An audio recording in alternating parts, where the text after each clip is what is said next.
வணக்கம். அதாவது நம்ம மேரேஜுக்கு சாரீலாம் கட்டும்போது பார்த்தீங்கன்னா முன்னாடியெல்லாம் நம்ம அம்மா கட்டி விடுவாங்க, அத்தை கட்டி விடுவாங்க, இல்லைன்னா வீட்டில் இருக்க யாரோ ரிலேட்டிவ்ஸ் கட்டி விடுவாங்க. ஆனால் இப்போல்லாம் கல்யாணத்தில் சாரீ ட்ரேபிஸ்ட்னு ஒருத்தவங்க வராங்க, அவங்க தான் கட்டி விடுறாங்க. அதுவும் நம்ம பசங்களாம் சும்மாலாம் இல்லை, நான் கட்டினா நயன்தாரா மாதிரி இருக்கணும், இல்லை செவன்தா மாதிரி இருக்கணும் அப்படின்னு தான் ஆசைப்படுறாங்க. இல்லைன்னா ஒரு ஆடில் வர விளம்பரத்தில் இருக்கிற மாதிரி இருக்கணும் அப்படின்னு ஆசைப்படுறாங்க. ஸோ இது சம்மந்தமாக நிறைய டிப்ஸ் அண்ட் ட்ரிக்ஸை கொடுத்து நிறைய பேர் அவங்கள ஃபாலோ பண்ணியிருக்காங்க. அவங்க யாருன்னா அக்ஷரா பிரைடல் ஸ்டூடியோவோட founder and CEO Mrs Hemalatha. அவங்க நிறைய டிப்ஸ் அண்ட் ட்ரிக்ஸ் கொடுத்துருக்காங்க. அவங்களோட டிப்ஸு மில்லியன் கணக்கில் போயிருக்கு. ஸோ அவங்கள தான் நம்ம இன்னைக்கு மீட் பண்ண போகிறோம். மேம் வணக்கம். Hi, how are you? Ma'am, நம்ம கல்யாணத்தில் சாரீ கட்டுறோம் இல்லையா, சாரீ கட்டும் போதே இப்போல்லாம் நிறைய சொல்கிறாங்க, பாக்ஸ் ஃபோல்டிங்னு சொல்கிறாங்க, ஆங்கர் ஃபோல்டிங்னு சொல்கிறாங்க, அப்புறம் எனக்கு ஃப்ளப்பி ஃப்ளீட்ஸ் எல்லாம் சொல்கிறாங்க. அதெல்லாம் என்ன மேம்? அதெல்லாம் என்ன? ஸோ நிறையவே இருக்குது, டிஃப்ரெண்ட்டாக. ஈவன் பர்ஃபெக்டாக ப்ரைடுனாலுமே இப்போ கொஞ்சம் ஓவர் சைஸ்டாக இருக்கிறதால பர்ஃபெக்ட் ட்ரேப்ஸ் தான் வேணுன்றாங்க. அதுவும் ட்ரேப்பிங் பண்ணும்போது 2 இன்ச்சஸ் நல்லாவே ஒல்லியாக காமிக்க முடியும். ஓகே, ஸோ அதில் நிறைய இருக்குது, அதை ஒன்றுனா நம்ம இன்னைக்கு பார்க்கலாம். மேம், ஃபஸ்ட்டு நம்ம பாக்ஸ் ஃபோல்டிங்னா என்னன்னு சொல்லுங்கள், ஆங்கர் ஃபோல்டிங்னா என்னன்னு சொல்லுங்கள். ஓகே, ஸோ பாக்ஸ் ஃபோல்டிங் ஒன்றுமே இல்லை, எல்லாமே ப்ரீப்ளீட்டட் சாரீ. இப்போ நம்ம நாளைக்கு, இப்போ நீங்கள் ஒர்க்கே போகிறீங்க, நாளைக்கு சாரீ குயிக்காக அயர்ன் பண்ணி நீங்கள் யோசிச்சு பாருங்கள், கடகடன் சாரீ கட்டுறது எப்படியும் ½ அன் ஹவர் ஆகிடும், நம்மளுக்கு ஒர்க்கும் லேட் ஆகும். ஸோ அதுக்கு பதிலாக முன்னாடியே ப்ரீப்ளீட்டட் சாரீ பர்ஃபெக்ட் ப்ளீட் எடுத்துட்டு ப்ராப்பர் அயனிங் எல்லாமே பண்ணிட்டு அதை எப்படி நம்ம சேஃப் கார்ட் பண்ணுறது, ஒரு பாக்ஸ் சைஸில் வச்சோம் அப்படின்னா நம்மள ஈஸியாக சேவ் பண்ணுறோம். ஸோ அப்படி ஒரு கண்டுபிடிச்ச ஒரு விஷயம் தான். அண்ட் அது ரெடி டு யூஸ், குயிக்காக ஒரு 5 மினிட்ஸில் எங்களால் ட்ரை பண்ண முடியும். இது எங்களுக்கு ரொம்பவே யூஸ்ஃபுல்லாக இருந்துச்சு. எப்போ பார்த்தீங்கன்னா முகூர்த்தம் பிரைட்ஸ்க்கு. ஓகே, ஸோ பிரைட்ஸ்க்கு 5 நிமிஷம் தான் கொடுப்பாங்க, அதுக்குள்ளே நீங்கள் பர்ஃபெக்டாக ட்ரை பண்ணணும். நாங்கள் மேஜிக் தான் பண்ணோம், அந்த மேஜிக் தான் பாக்ஸ் ஃபோல்டிங் பண்ணி வச்சிருவோம். ஸோ குயிக்காக நாங்கள் ட்ரைப்பும் பண்ணிடுவோம். ஓகே, இல்லை ஆங்கர் ஃபோல்டிங்க்கும் இதுக்கும் என்ன டிஃப்ரென்ஸ்? ஒன்றுமே இல்லை, ஜஸ்ட் ஃப்ளாட் அயனிங். இந்த சென்டர் ப்ளீட் ஃப்ளாட் அயனிங் பண்ணியிருந்தேன்னா என்னால் பாக்ஸ் ஃபோல்டிங்கில் கொண்டு வர முடியும். இன்கேஸ் அவங்க ஃப்ளஃபி ப்ளீட்ஸ், அதாவது நல்ல பபிள் ப்ளீட் நல்லாவே வேணும், எனக்கு ஃப்ளாட்லாம் வேண்டாம் அப்படின்றவங்க கேட்டாங்கன்னா அவங்களுக்கு ஹேங்கர் ஃபோல்டிங் தான் வரும். ஏன்னா என்னால் ரொம்ப டூ மச்சாக ஃபோல்ட் பண்ணனா அந்த பபிள்ஸ் எல்லாமே கம்மியாயிடும்.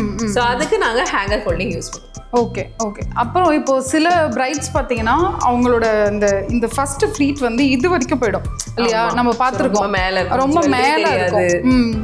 ஸோ அந்த மாதிரிலாம் நிறைய பிரச்சனை இருக்குது. அண்ட் இல்லை சம்டைம்ஸ் அட்ஜஸ்ட் பண்ணிகிட்டே இருக்க மாதிரி இருக்கும். ஸ்டேஜில் 1000 பேர் முன்னாடி சாரி அட்ஜஸ்ட் பண்ணிகிட்டே இருக்கிறதும் அவங்க அவ்வளோ கம்ஃபர்ட்டாக இருக்காது. ஸோ நாங்கள் கட்டி விடுறோம், ட்ரேப் பண்ணுறோம் அப்படின்னா அவங்க என் சாரியை பற்றி மறந்துடலாம். ஸோ பர்ஃபெக்டாக அதோட பின்னிங்லேருந்து இன்விசிபிள் பின் ஒரு பின்னை கூட உங்களால் கண்டுபிடிக்காத அளவுக்கு பர்ஃபெக்ட் ட்ரேப் பண்ண முடியும். ஸோ அப்படி பண்ணும்போது அவங்க ரொம்ப கம்ஃபர்டபுளாக ஃபீல் ஆவாங்க. ஸோ ஈவன் நிறைய பேர் எனக்கே சொல்லியிருக்காங்க, அண்ட் அவங்கள ஒல்லியாகவே காமிக்கிறதே சாரி தான். கரெக்டு. ஆமாம், எல்லாருக்கும் நான் ஒல்லியாக தெரியணும், அப்படியே பர்ஃபெக்டாக இருக்கணும், என்னோட ஃபிகர் பர்ஃபெக்டாக இருக்கணும்னு எதிர்பார்ப்பாங்க. அதுக்கு நம்ம மெயினாக இந்த இடத்துல தானே மேம் சொல்லுவாங்க, இந்த இடத்துல நீங்கள் கரெக்ட் பண்ணணும். அண்ட் ஷேப், செஸ்ட் ஷேப்பும் பர்ஃபெக்டாக கொடுத்துட்டு தைஸும் கரெக்டாக கொடுத்தோம்னா அந்த ஒரு பர்ஃபெக்ட் ஷேப்பே கிடச்சிரும். இன்ஃபேக்ட் மெயினாக சாரியில் தான் உங்களுக்கு பர்ஃபெக்ட் ஷேப்பே. ஓகே, செஸ்ட் ஷேப் எப்படி மேம் கொண்டு வர்றது? அதாவது இந்த ஃப்ளீட்ஸ் எனக்கு பர்ஃபெக்டாக தெரியணும், எத்தனை ஃப்ளீட்ஸ் இருக்குன்னு தெரியணும், 7 9 6 அதே மாதிரி இதோட மெஷர்மெண்ட்ஸ்லாம் என்ன மேம்? ஸோ மெஷர்மெண்ட் யூஸ்வலாக நாங்கள் ப்ரீ ப்ளீட்டிங் பண்ணும்போது மெஷர்மெண்ட் சொல்லி கொடுத்துருவோம் ஸ்டூடெண்ட்ஸ்க்குமே சரி. ஏன்னா அவங்க ஈவன் ஃபாரின்ல இருக்க பிரைட்ஸ் கூட கால் பண்ணிவிட்டு அவங்களோட பல்லு மெஷர்மெண்ட்ஸ் மட்டும் கொடுப்பாங்க. அதுலேருந்து அவங்களோட வெயிட், அவங்க செஸ்ட் லென்த் எந்த அளவுக்கு இருக்குது, ஸோ அதெல்லாம் வச்சு தான் நீங்கள் மெஷர்மெண்ட் பண்ணிவிட்டு ப்ராப்பராக ப்ரீ ப்ளீட் பண்ணலாம். ஸோ அந்த சாரி ரெடி டு வேர் மாதிரி அவங்களுக்கு இருக்கும்.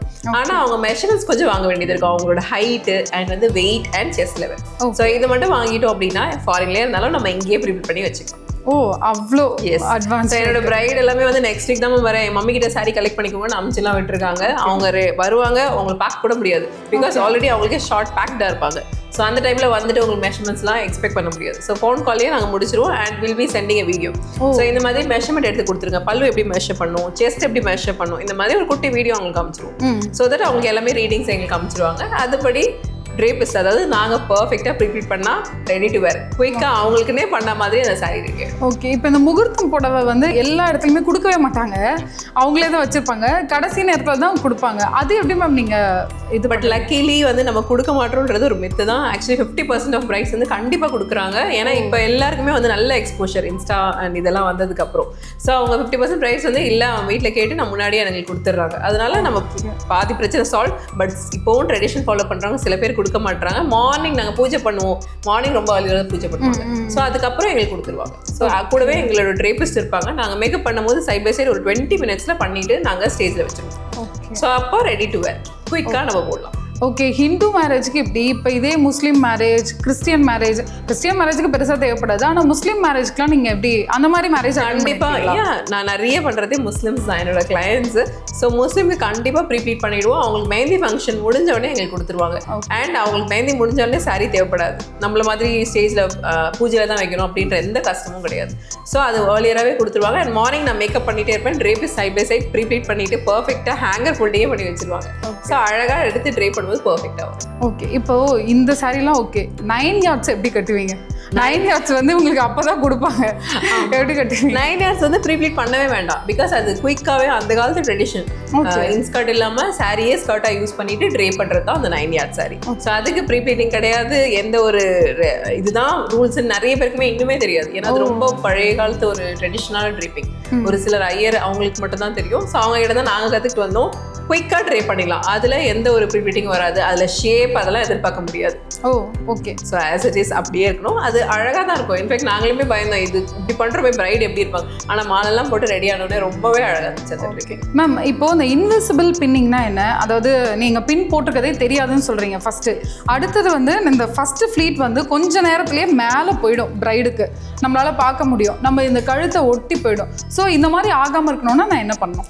ஷூர், அதுக்கு ஒரு சின்ன டெக்னிக்ஸ் தான். ஆப்வியஸ்லி என்னோட டீச்சர் கிட்ட தான் நான் கற்றுட்டு வந்தேன். அண்ட் இன்விசிபிள் பின்னிங்னா ஒரு பின்னு கூட பிரைடு கிட்ட இருந்து கண்டுபிடிக்க முடியாது. ஸோ அந்த அளவுக்கு எல்லா பின்னுமே இன்விசிபிளாக இருக்கும். ஆஸ் இஃப் நீங்கள் அவங்க சும்மா போட்டிருந்தா எப்படி இருக்கும் அந்த மாதிரி ஒரு லுக்கில் இருக்கும். பட் நிறைய பின் கிட்டத்தட்ட ஒரு 10-15 பின் கண்டிப்பாக பண்ணியிருப்போம். அண்ட் உங்களுக்கு அந்த ஃபர்ஸ்ட் ஃப்ளீட் நானே உங்களுக்கு சொல்லித்தரேன். மேம், இப்போ சாரீ கட்டுறதுலேயே நல்லா வந்து ஹைட்டாக இருக்கவங்களுக்கு நம்ம ஒரு மாதிரி சாரீ கட்டுவோம், குள்ளமாக இருக்கவங்களுக்கு ஒரு மாதிரி சாரீ கட்டுவோம்.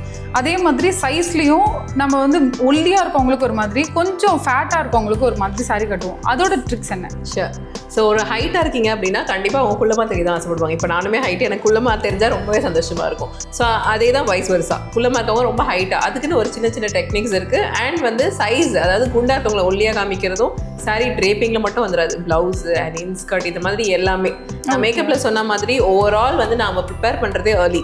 ஸோ நாங்கள் முன்னாடியே ப்ரிப்பேர் பண்ணிட்டு இந்த ப்ளவுஸ் இந்த மாதிரி ஸ்டைல் ஆஃப் ப்ளவுஸ் தான் போடணும். அண்ட் ஸ்கர்ட்டுமே இப்படி போட்டிங்க அப்படின்னா நீங்கள் ஒல்லியாக தெரிவிங்க. ஸோ அதை பிரைடு கிட்ட நாங்கள் முன்னாடியே கன்வே பண்ணிவிடுவோம். 3 months முன்னாடி எங்களை அப்ரோச் பண்ணுறாங்க, மேம் நான் கொஞ்சம் ஃபேட்டாக இருக்கேன், நான் எப்படி ஒல்லியாக தெரியலாம். ஸோ ஆப்வியஸ்லி ப்ளவுஸ் ஒர்க் பண்ணும்போது ஃபுல்லாக ஆரி ஒர்க் பண்ணிவிட்டு கை ஃபுல்லாகவே பண்ணிவிட்டு ஹெவியாக போட்டு இன்னுமே கொஞ்சம் பல்ஜாக தெரிவிங்க. ஸோ அந்த மாதிரி பண்ணாமல் கையில் ரொம்ப மைன்யூட் ஆர்ட் ஒர்க்ஸ் அண்ட் நல்ல ஃபிட்டாக போட்டால் கை ஒல்லியாக தெரியும். அண்ட் பின்னாடி என்ன ஒர்க் வேணாலும் பண்ணிக்கோங்க, அது பிரச்சனை இல்லை. அண்ட் கண்டிப்பாக ஷேப் வேர் போடணும். இஃப் பாசிபிள் அவங்க யூஸ்டாக இருந்தால் டம்மி ட்ரக்கரும் போடலாம். ஸோ அது போடும்போது கொஞ்சம் டம்மி வந்து இன்னும் கொஞ்சம் ஃப்ளாட்டாக தெரியும்.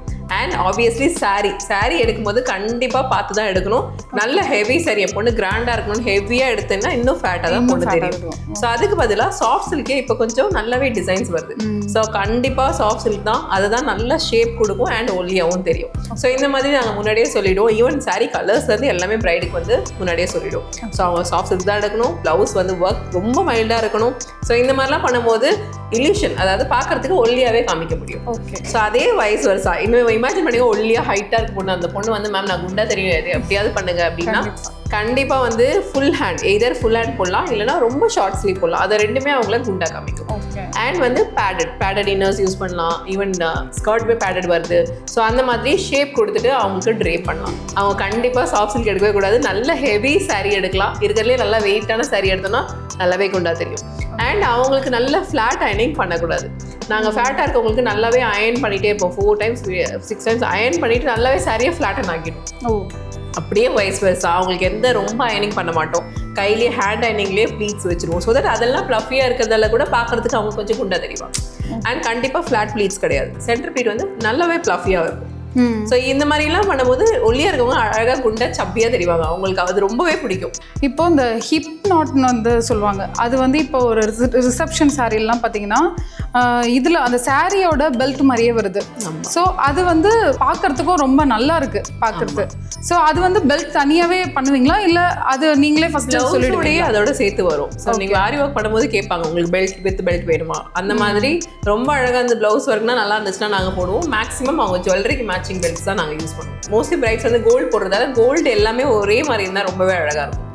ஸோ ரிசப்ஷனுக்கு எல்லாமே கொஞ்சம் ட்ரெண்டியாக யூஸ் பண்ணியாச்சு. மார்னிங் முகூர்த்தத்துக்கு அழகாக ட்ரெடிஷ்னலாக இருக்கணும் தான் நாங்களுமே பார்ப்போம். அண்ட் வந்து எக்ஸல் சைஸ் நீங்கள் கேட்டிருந்தீங்க இல்லையா, எக்ஸல் சைஸ்க்குலாம் எப்படி ப்ளீட்டிங் பண்ணணும் அப்படின்னு. ஸோ ரொம்ப எக்ஸல் சைஸ்க்கு ப்ளீட்டிங் ரொம்ப மேட்டர். அவங்க ஃபுல்லாகவே செஸ்ட் கவர்டாக இருக்கணும் அண்ட் அப்போ தான் அவங்க ரொம்ப கம்ஃபர்டபுளாக ஃபீல் ஆவாங்க. ஸோ அப்போ வந்து நல்லா வைடாக ஸ்ப்ரெட் பண்ணிக்கோங்க, ரொம்ப ஷார்ட்டாக வைக்காமல் நல்லாவே வைடு. ஸோ அவங்க சைஸஸ்க்கு ஏற்ற மாதிரி செஸ்ட் இன்ச் கேட்போம், 14 இன்ச்சோ 16 இன்ச்சோ என்ன கேட்குறாங்களோ அந்த செஸ்ட் வைடை வச்சுட்டு தான் நம்ம ஸ்ப்ரெட்டிங் பண்ணணும்.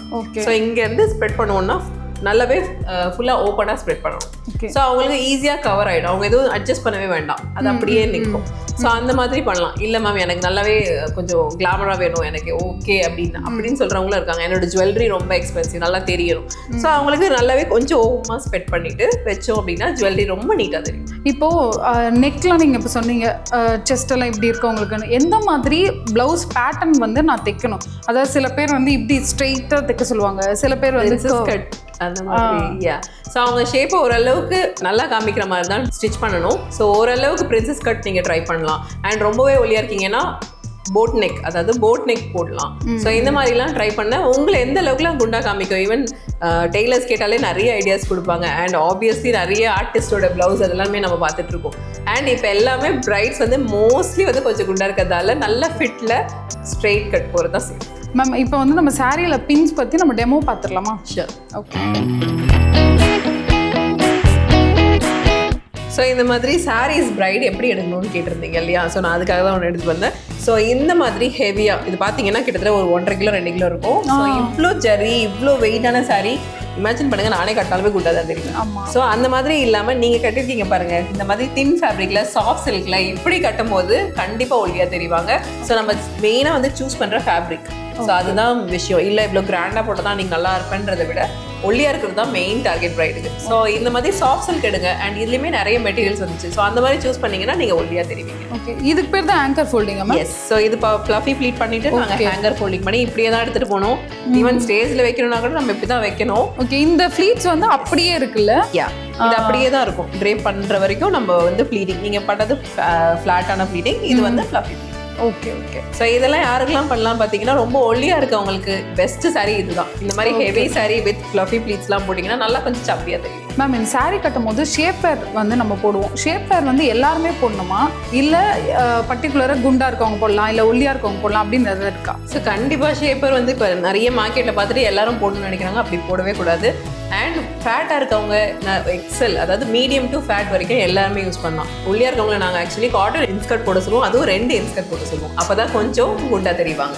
ஸோ கண்டிப்பாக ஒல்லியாக இருக்கவங்க எல்லாம் வந்து காட்டன் இன்ஸ்கர்ட்டே யூஸ் பண்ணுங்கள். அண்ட் நார்மலாக ரெகுலராக இருக்கவங்க நார்மல் காட்டன் இன்ஸ்கர்ட்டே போடுங்க. அதுதான் உங்களுக்கு கம்ஃபர்டபுள் ரெகுலர் வேர். ஸோ இதெல்லாம் அக்கேஷனலி வேர். ஸோ அக்கேஷனலி நான் போகிறேன் ஓரளவுக்கு ஷேப்பாக இருக்கணும் அப்படின்னா நீங்கள் ஷேப்பர்ஸ் யூஸ் பண்ணலாம். ஸோ எனக்கு தெரிஞ்ச வரைக்கும் மோஸ்ட்லி காட்டன் இன்ஸ்கர்ட் போட சொல்லுங்கள். ஓகே மேம், இப்போ நம்ம சாரியில் இருக்க டிப்ஸ் அண்ட் ட்ரிக்ஸும் நம்ம அதை வந்து டெமோவாகவே காமிச்சிடலாம். Sure. Okay okay. So sari பார்த்தீங்கன்னா நம்ம இப்படி போட்டுருவோம் ப்ளீட்டிங்லாம் பண்ணிவிட்டு. ஸோ நிறைய பேருக்கு வந்து செஸ்ட் ஒன்றும் கவர் ஆகலை அப்படின்னா, நானும் பண்ணிட்டேன் அப்படின்னு போடக்கூடாது. ஸோ அதுக்கு பதிலாக ஸோ ஒன்றுமே இல்லை, இந்த செஸ்ட் ப்ளீட் வைக்கும் போது அவங்களுக்கு கண்ணாடி பார்த்துட்டு இது நான் பண்ணிட்டேன், நான் ஷோல்டரில் தான் வைக்கணும்னு கிடையாது. நான் ஷோல்டரில் வந்து ப்ளவுஸ் வந்து தள்ளி இங்கே வந்தாலுமே எனக்கு அது ஷேப் கிடச்சிச்சு அப்படின்னா நான் இங்கே கூட பின் பண்ணிப்பேன். ப்ளவுஸை வச்சு தள்ளி கூட நம்ம பின் பண்ணிக்கலாம். ஸோ அது பின்னிங் வந்து எதுவுமே தெரியாது. மாலை போடுவாங்க, எல்லாமே போடுவாங்க, எல்லாமே மறைஞ்சிரும். ஸோ ஒன்லி திங் இஸ் அவங்களோட ஷேப் பர்ஃபெக்டாக இருக்கும் அண்ட் செஸ்ட் கவர்டாக இருக்கும். ஸோ எங்கே தேவையோ அங்கே வச்சுட்டு அவங்க கண்ணாடியில் பார்த்துட்டு மேம் இது ஓகேவா, இல்லை லோவாக பண்ணணும், லோவாக பண்ணாலும் லோவாக பண்ணிக்கலாம். அண்ட் ஹைட்டாக பண்ணணும், இல்லை கவர்டாக வேணும் அப்படின்னா நல்லா வந்து இது நான் தூக்கிட்டேன். ஸோ அப்படி பண்ணும்போது ஃபேட்டாக இருக்காங்க, இமேஜின் பண்ணிக்கோங்க, கொஞ்சமாக தான் ஸ்ப்ரெட் பண்ணியிருக்காங்க. அப்படின்னா நான் இதை வந்து நல்லா மேலே இழுத்துட்டு பெரிய வைடர் பார்ட்டை நான் யூஸ் பண்ணுறேன். ஸோ யூஸ் பண்ணிவிட்டு ஆப்வியஸ்லி உங்களுக்கே தெரியும் இதை ஃபஸ்ட்டு பின் பண்ணிவிட்டு தான் நம்ம இந்த இடத்த பண்ணோம். ஸோ இது எங்கே தேவையோ நான் பின் பண்ணிவிடுவேன். அண்ட் தென் கீழே இருக்க சென்டர் பீட்டிங்கே பார்த்துக்கலாம். ஸோ இது ஒரு மெத்தட். அண்ட் இது வந்து இவங்களுக்கு இங்கே கரெக்டாக இருக்குது, பட் இருந்தாலுமே இங்கே கொஞ்சம் லூஸாக இருக்குது. அது எப்படி அட்ஜஸ்ட் பண்ணுறது நான் சொல்லித்தரேன். அண்ட் இன்விசிபிள் பின்னிங் கேட்டிருந்தீங்க இல்லையா, இதில் பின் பண்ண போகிறோம். இங்கே கரெக்டாக இருக்குது அப்படின்னா ஃபர்ஸ்ட் ப்ளீட்டை விட்டுருங்க, விட்டுட்டு பேலன்ஸ் இருக்க எல்லா ப்ளீட்டையும் ப்ளவுஸோட பின் பண்ணுங்கள். எஸ். ஸோ இங்கே பின் பண்ணியாச்சு. இந்த ஃபர்ஸ்ட் ப்ளீட்டை எடுத்துகிட்டு ஸோ இப்போ பார்த்தீங்கன்னா இந்த மேலே இருக்க ப்ளீட்டை போட்டோம் அப்படின்னா அட் த சேம் டைம் உங்களுக்கு பின்னும் தெரியாது. ஸோ இந்த மாதிரி ஃபர்ஸ்ட் ப்ளீட் வந்து லூஸாக தான் இருக்கும். இது எப்படி அட்ஜஸ்ட் பண்ணுறதுன்னு பார்க்கலாம். ஸோ ஒரு மெத்தட் வந்து நான் 2 சைடுமே அட்ஜஸ்ட் பண்ணுவேன். ஸோ இது இவ்வளோ வேலைன்னு பார்க்காதீங்க, இவ்வளோ வேலையும் செஞ்சால் மட்டும்தான் பர்ஃபெக்டாக வரும். ஸோ இது வந்து எனக்கு இந்த அளவுக்கு கிடைக்குது. நான் இங்கே வச்சுட்டு என்னோடய ப்ளவுஸில் வந்து ஒரு குட்டி பின் போட்டுப்பேன். அண்ட் அந்த பின் கண்டிப்பாக தெரியாது, ஏன்னா அது ஃபாலோயிங் ப்ளீட்டை அதை நான் வச்சு மறைச்சிடுவேன். ஸோ இங்கே பின் பண்ணியாச்சு. இது இருக்கட்டும், இது ஒரு மெத்தட். அண்ட் இதுலேயுமே வந்து 100% உங்களுக்கு கிடைச்சதுன்னா வெல் அண்ட் குட். ஒரு வேலை கிடைக்கல அப்படின்னா நான் இங்கே பின் பண்ணுவேன். ஸோ இங்கே பார்த்தீங்கன்னா இங்கே அந்த ஃபர்ஸ்ட் ப்ளீட், இந்த ஃபர்ஸ்ட் ப்ளீட்டு இன்னுமே கொஞ்சம் லூஸாக இருக்குது. நான் நிறைய பேர் நிறைய ஜுவல்லரி போடும்போது தெரியணும்னு பார்ப்பாங்க. ஸோ அப்போ என்ன பண்ணணும் அப்படின்னா இது ஒரு குட்டி ஃபோல்ட் பண்ணிவிட்டு இந்த ப்ளவுஸ் கிட்ட குட்டி ஃபோல்ட் பண்ணிக்கோங்க இந்த மாதிரி வச்சுட்டு, அண்ட் அதோட ஃபாலோயிங் ப்ளீட்ஸ், அதாவது செகண்ட் ப்ளீட் அதையுமே வச்சுருங்க. அண்ட் செகண்ட் ப்ளீட்டுமே சம்டைம்ஸ் நம்மளுக்கு இந்த மாதிரி எக்ஸ்ட்ரா கிளாத் வரும். ஸோ அதையுமே ஒரு ஃபோல்ட் பண்ணிவிட்டு எங்கே தேவையோ அங்கே வச்சுட்டு பின் பண்ணிக்கலாம். அண்ட் இது எல்லாமே பின் தெரியுமா மேம்னா கண்டிப்பாக தெரியாது. அதுக்கு மேலே நம்ம 3rd and 4th ப்ளீட்டை போட்டு மறைச்சிருக்கோம். ஸோ இது நான் பின் பண்ணிட்டேன். 2 first and second லூஸாக இருந்தது. இதை மறைக்கிறதுக்கு 3rd and 4th ப்ளீட்டை நான் போடுறேன். ஸோ இப்படி பண்ணும்போது அது லாக்லேயும் இருக்கும், அட் த சேம் டைம் உங்களுக்கு மூவ் ஆகாது, பின்னிங்கும் தெரியாது. அண்ட் இன்னொன்று பார்த்தீங்கன்னா இந்த சைட் நிறைய பேர் வந்து இந்த சைடு இழுத்துகிட்டே இருப்பாங்க, எனக்கு சைட் தெரியக்கூடாது. உங்களுக்கு எங்கே தேவையோ அங்கே ப்ளீட்டிங்கை வச்சுட்டு, இப்போ எனக்கு இது போதும் அப்படின்னா இந்த ப்ளீட் இதை எடுத்துருங்க. இந்த சென்டர் ப்ளீட்டோட இந்த அடியில் இருக்க ப்ளீட் இங்கே வந்து ஒரு பின் பண்ணிக்கலாம். வேறு எங்கேயுமே பின் பண்ண வேண்டாம். ஸோ இதை ஃபஸ்ட் ப்ளீட் எடுக்கிறோம், அடியில் இருக்கிறத சென்டர் ப்ளீட்டோட நான் பின் பண்ணுறேன். ஸோ இந்த மாதிரி பண்ணும்போது சென்டர் ப்ளீட் கண்டிப்பாக மூவ் ஆகாது. ஸோ இங்கே ஃபிக்ஸ் ஆனதுனால இது ஃபிக்ஸ் ஆனதால் இந்த ப்ளீட் மூவ் ஆக வாய்ப்பே இல்லை. இது இப்படியே தான் இருக்கும். அண்ட் இந்த பின்னிங் தெரியவே தெரியாது, அண்ட் ஒடியானமும் போடும். ஸோ வந்து நம்ம இன்ஸ்கர்ட் மோஸ்ட்லி போடுவோம். ஆனால் எங்கே போடுறது, மேலே போடணுமா இல்லை கீழே ரொம்ப லோ ஹிப் பண்ணணுமா அப்படின்றது நிறைய பேர் கன்ஃபியூஷன். ஆக்சுவலி பெல்லி பட்டன்லேருந்து ஒரு 1 inches கீழே வச்சு கட்டணும் அப்படின்னா நம்மளோட வயிறு வந்து கொஞ்சம் கம்மியாக தெரியும். ஸோ யாருக்கெல்லாம் இந்த மாதிரி கொஞ்சம் டம்மிலாம் வச்சுருக்கீங்களோ ஸோ கொஞ்சம் லோ ஹிப் கட்டுங்க. ஸோ கிளாமரெல்லாம் இருக்காது, நம்ம ஃபுல்லாகவே கவர் பண்ணிடலாம். இந்த சைட் பீட்டும் கவர் பண்ணிவிடுவோம், ஆப்வியஸ்லி நான் சொன்ன மாதிரி செஸ்ட் பீட்டும் கவர் பண்ணிவிடுவோம். ஸோ பெல்லி பட்டன்லேருந்து 1 inch டவுன். அண்ட் இல்லை ஒல்லியாக இருக்கேன் மேம் நான் பர்ஃபெக்டாக இருக்கேன்னா on the top of the belly பட்டனும் நீங்கள் ட்ரை பண்ணலாம். ஸோ முகூர்த்தம் பிரைட்ஸ்க்கு கண்டிப்பாக இந்த பின் பண்ணுங்கள், ஏன்னா அவங்க பிளெஸிங் வாங்கும்போது ரொம்ப டிஸ்டர்பிங்காக இருக்கும் இந்த பல்லு.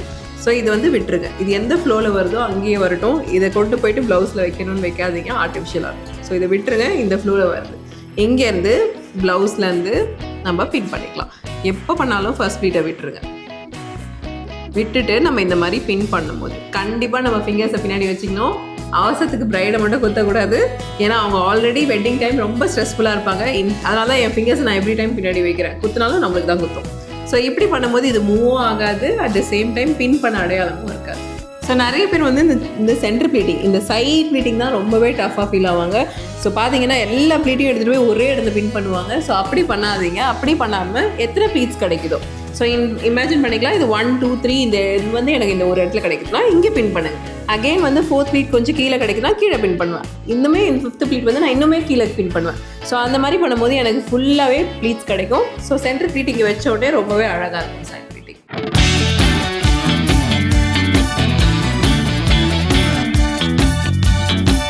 ஸோ சாரீ ட்ரெப்பிங்கில் எனக்கு தெரிஞ்ச நிறைய டெக்னிக்ஸ் நான் உங்களோட ஷேர் பண்ணேன். இதில் பார்த்தீங்கன்னா இன்விசிபிள் பின்னிங் அண்ட் வந்து பர்ஃபெக்ட் ஷேப்போட எப்படி பின் பண்ணணும் அண்ட் ஷேப் எப்படி கொடுக்கணும், எந்த மாதிரி சாரீஸ் சூஸ் பண்ணணும், இந்த மாதிரி நிறைய டாபிக் நம்ம டிஸ்கஸ் பண்ணோம். அண்ட் அது மட்டும் இல்லாமல் கண்டிப்பாக ப்ளவுஸ் ரொம்ப ரொம்ப முக்கியம். சாரீ ட்ரேப்பிங் வந்து நல்லா வேணும் அப்படின்னா ப்ளவுஸை ஃபிட்டிங்காக நல்லா ஷேப்போட போடுங்க. அது ஒரு ஆட் ஆன் பெனிஃபிட்டாக இருக்கும் உங்களோட ட்ரேப்பிங்லேயும். மேம் இவ்வளோ நேரம் எங்கள் கூட சேர்ந்து நிறைய டிப்ஸ் அண்ட் ட்ரிக்ஸ் ஷேர் பண்ணதுக்கு நன்றி ma'am. So thank you so much இந்த ஆப்பர்ச்சுனிட்டி உச்சா கிரியேஷன்ஸ் கொடுத்ததுக்கும். அண்ட் அருணா இவ்வளோ நேரம் பொறுமையாக என்னை டாலரேட் பண்ணி நான் நிறைய பேசினாலும் அழகாக க்யூட்டாக உங்களோட டிப்ஸை மட்டும் எடுத்து க்ளீனாக சொல்லிட்டே வந்தீங்க. And thank you so much. That was a wonderful opportunity. I thank every one. Thank you ma'am. Thank you.